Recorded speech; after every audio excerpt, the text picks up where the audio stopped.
So, welcome to Enigma Day number 20. It's really fantastic to be here with you all again. And today we're going to do something a little bit different. You might recall we had a Beregovski archive day, and today we're having more of an oral archive day. And I do have a guest with me here today, and that guest is Mr. Frank London. Hello, Frank. Hello, Ilana, and everyone. Nice to see your faces. I haven't seen most of you in a while. It's really great. Where shall we start, Ilana? Do you want to play, Frank? Do you want to be the Nign of the day? Something live? Okay, I'll play one. And I was just thinking, yes, let's just start with music. That's always better than just talking. But and then we'll talk about it. But I do you also sometimes teach the Nigunim to the peeps? It's not no? an occasion, no. Okay, but then I'll give you a little background on this tune. Today's Lag Bomer, which is kind of an obscure holiday, not obscure in that it isn't celebrated, but it's kind of sometimes hard to tease out what it is that actually we're celebrating. And I know for years I confused the practice of Lag Bomer with the meaning of Lag Bomer. I mean, as a gigging musician, during the counting of the Omer, we don't play any weddings. There are no weddings except on Lag Bomer, which is an interruption of that. So I would think of it as that. Oh, that's the day that I usually have a gig, or a Lag Bomer gig. But it actually it's in many ways a celebration. It is an interruption of the Omer. But there was a great rabbi, Shimon Bar Yochai, and he was a student of Rabbi Akiva, and he's one of the masters of Kabbalist.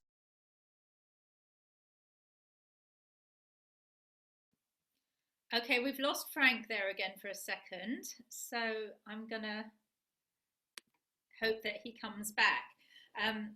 What I'll do in the meantime, while we're trying to get him back, is to play for you a little video. Oh, no, we'll play a live.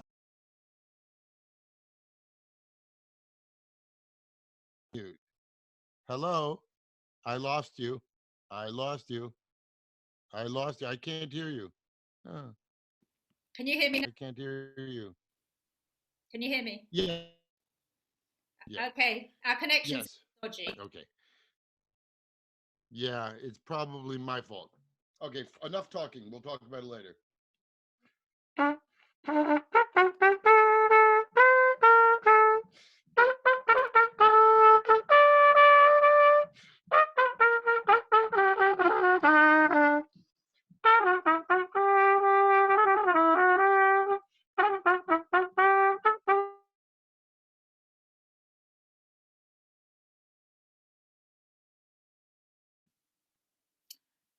We've lost Frank again, alas.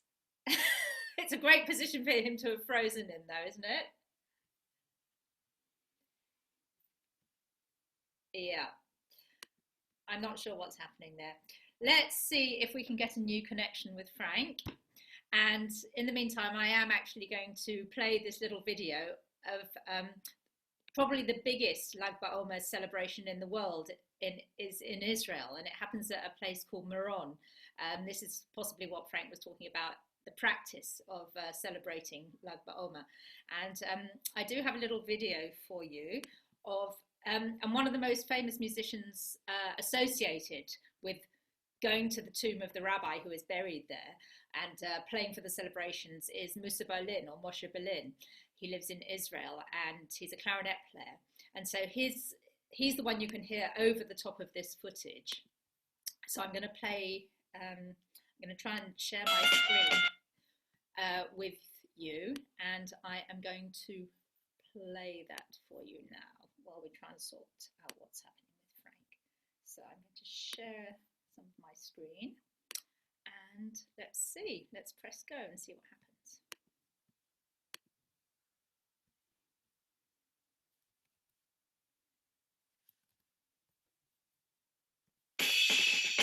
Is that coming through to you?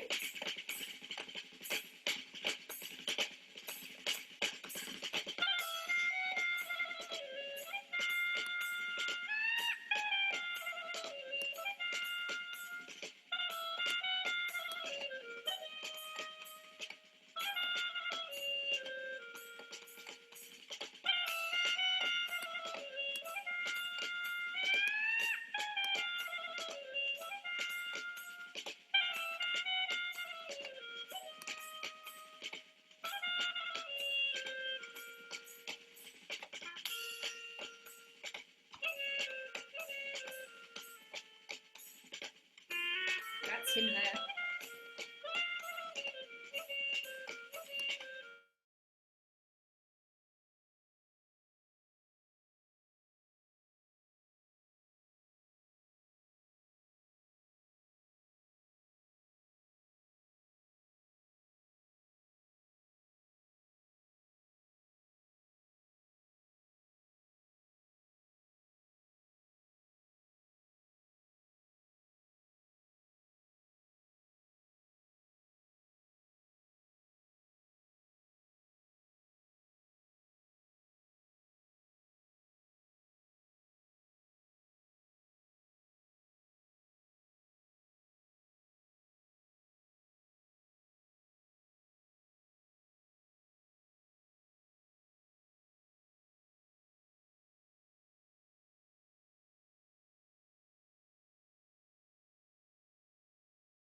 Hi, I think you get the general idea. Could you see that? Nod? Okay, good. So the idea is that the Hasidim who follow Rabbi Yochai go down to Meron and celebrate. And it's, I think Judith was live streaming it earlier, so you can see it all over the place. We have lost Frank again, so I'm going to go on to the plan, which was to play you some of the old recordings associated with this collection. And we're going to start with just one person singing. This is a Tish-Nign, a table tune, wordless in this case, I think from the Rabbi of Rushin, and it was performed by A. Perelman, and it was recorded in St. Petersburg between 1912 and 1914. So let's give that a little whirl.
So that was one man and the phonogram in between 1910 and 1913. The next one was actually collected by Beregovski himself, and just to give you an idea of the range, it was performed in Kiev. He recorded it in 1929 on June the 16th, as it happens, and it was performed by Meir Wiener, a literary critic who was 40 years old. So I like the sort of description. He says at the end that he learnt it from his older uncle. Let's have a little listen to that one.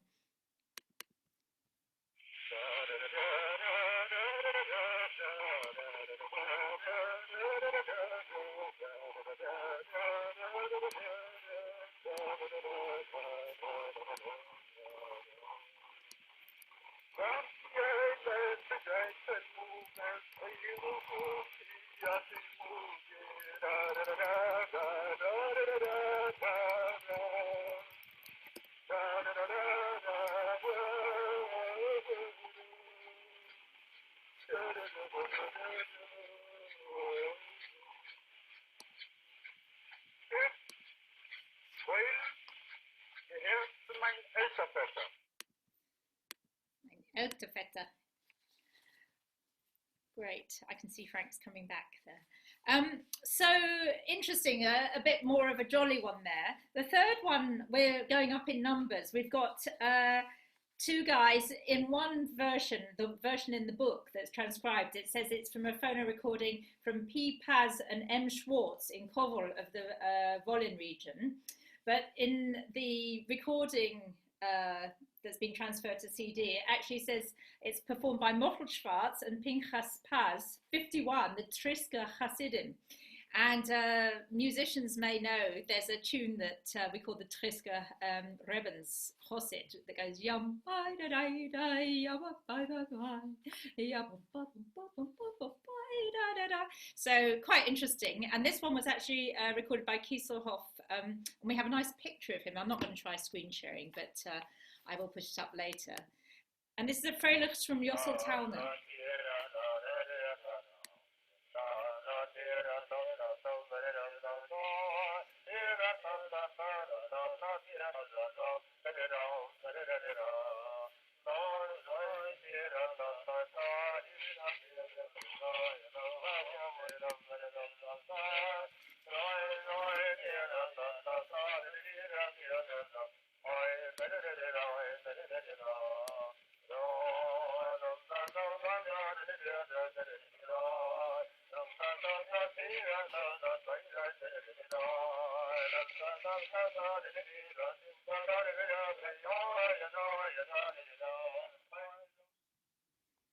Yeah, so that's the Trisker Hasidim having a little performance.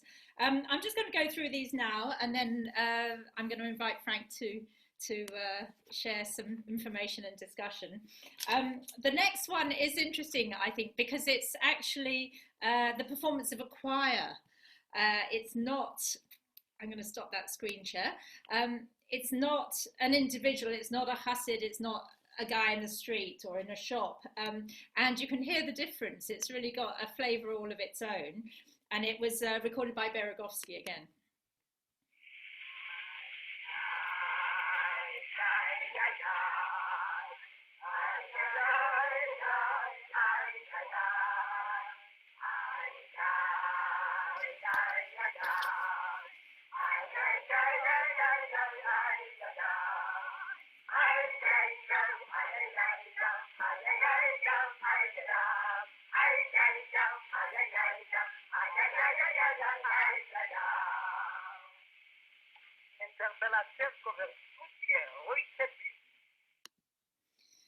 Yeah, so with that you get the vibrato, and you get women as part of the performance, and is the choir of the Belaya Tserkov Drama Studio, Rote Blicken, Red Sights, and it was recorded in Kiev in 1929.